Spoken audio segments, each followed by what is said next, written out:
In this video of GT7 we look at this week's dailies as we reach high speeds at the high speed ring in the GR1 cars. Let's check out the full track guide.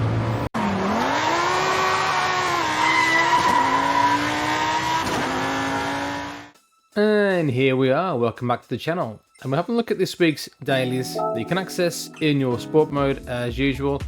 And let's see what we've got in store for us this week. Daily Race A, we're at Sardegna, windmills. This is a GRB event, so a dirt track. We've got 6 laps around here, obviously no fuel, no tyre wear. Only Group B cars allowed in this one, and car settings partially allowed, so brake balance, and that's about it. So if you like your rallying, you're in for a treat on Daily Race A. Across to Daily Race B with a high speed ring in the GR1 car. So this one's going to be a tricky one, bit of a mad one. 8 laps around here, no tyre wear or fuel, race to medium tyres. And this one is a setup race, so you will need a setup to be competitive in this race. Obviously no pit stops, a straight race from start to finish. Daily Race C, we're at Le Mans with no chicane in the GR3 cars, 5 laps around here, fuel times 1, tyre wear times 4, and we're on the racing soft tyres. Again, we've got 1 pit stop mandatory and only brake balance allowed, so that's going to be a soft combo by the look of that. We're going to concentrate on the high speed ring and we're going to do a track guide on this one.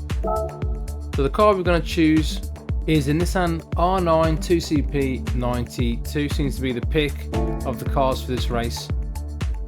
So make sure that we've got our medium tyres on. Press qualifying time trial and away we go. So the first thing we're going to look at for this one is going to settings. We're going to go on to car settings and detailed settings, and this is the setup that I used to get this lap. So only changed a couple of things. Anti-roll bar we've gone 7 and 7, and the dampening ratio we've gone from 40 to 40. Now if you scroll across to the right hand side, we've got downforce, and the rear we've took right down to 1000, and the front we've took down to 600. So this is very significant to getting this top speed. Obviously less downforce equals more speed. So if we come out of that, what we're going to go into now is settings, go down to controller settings, and I usually run on 7 and 10. What we're going to do with force feedback sensitivity, take this all the way down to 1, and force feedback max torque, I'm going to take this down to 3. The reason for this is that I run on a wheel, and to keep this thing in a straight line is pretty much damn impossible. The thing wants to kill you for some reason. The vibration is crazy. So assists we're running on no traction control, camera C we've got off, ABS default, and brake balance we've got 0. So we're going to jump straight into this. Obviously the first corner absolutely flat out, and you'll see what I mean. If you're on a wheel, this thing just goes from right to left. It's really hard to keep this thing in a straight line, so turning down that sensitivity does help quite a bit. First braking zone, we're looking at that 100 board on the right hand side. Then we want to brake in just before we get there. We're going to come over to the right hand side and kind of stay as high as you can. Stay in this green paint for as long as you can.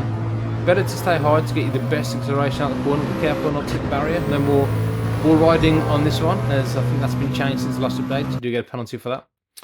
Next braking zone, we're looking at where the AstroTurf, the green paint, starts on the left hand side. Again, we're braking just before there. We're going to trail brake in, and we see now we're off the throttle and the brake, the car rotate round. So we're into 3rd gear. As you reach the shadow on the floor, when we tap the brakes as we get to the shadow, go down to 2nd gear. Look, only about 50% brake.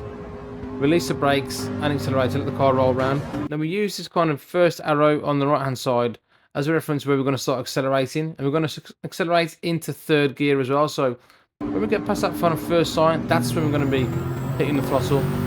You can use all the track on the right hand side. Important one to get right, because you're now flat out all the way to the finish line.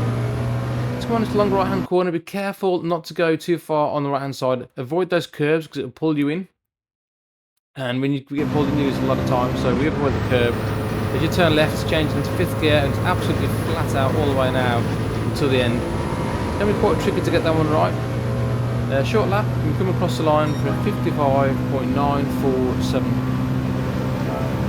So that time's good enough to put us P7 in the world at the time of recording, so a fairly decent lap, but again, this is all down to setup. World record being a 55.2 at the minute. So a lot of that is to do with setup, and if you're anything like me, I haven't got a clue when it comes to setup, so I just had a little play with it. All I did was mess around with the downforce. The difference in the speed is absolutely crazy. When you look at the top speed now, you're doing about 236, 237. If you don't mess around with the downforce, you will only be doing around about 220 maybe, 214, so you're losing a lot of speed. The downforce is definitely imperative. You definitely need to sort that out. And I think this middle sector, we can do a lot more with the setup if need be, but yeah, I'm not really going to put the time and effort into doing that. I think, to be honest, this is a bit of a DR killer with daily race speed. This car is absolutely rapid, and turning down the force feedback for me, yeah, it's a strange one. The car doesn't handle that great. Obviously, you've got no feel for the car when you're turning down the force feedback and the sensitivity. The steering wheel feels really light, but it's only the best way to get around the track for me. I can't do it if the force feedback is up that high. I can't get the car in a straight line. The wheel just shakes way too violently. So yeah, I think this one is going to be a strange one. Maybe one to avoid this week. It's going to be difficult with everyone else racing. Imagine 16 cars around here and it's GR1 cars. I think it's going to be absolute chaos. So give it a go if you dare. But let me know what you guys think. If you do like this video, if it does help you, maybe this black guy can help you get closer to the front of the grid to stay out of all the trouble. So I think if you start at the back, it's going to be absolute chaos. But yeah, let me know if it does help. Like and subscribe to the channel. We'll do a lot more of these, as well as track guides to earn you 2 million credits. But for now, guys, that's me done. I'll see you all on the next one. Laters.